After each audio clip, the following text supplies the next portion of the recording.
Николаевск на Амуре день за днем, 17 мая 2018 года. По просьбе жильца, женщины, которая живет в доме Чихачева 25, она попросила обратить внимание на ее вопрос, в частности, вот об этих деревьях.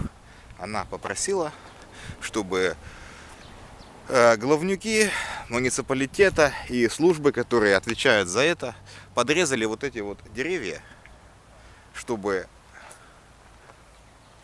в период сильных ветров эти деревья не повредили электрические коммуникации, чтобы они не повредили крышу дома и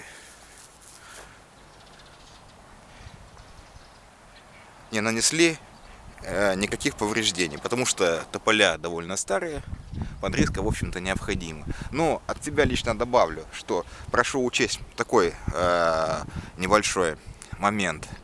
Подрезку необходимо производить грамотно, а не так, как это сделали на Советской, просто тупо уничтожив деревья. И прошу учесть, выполняя данные работы, что вот здесь находится гнездо птиц.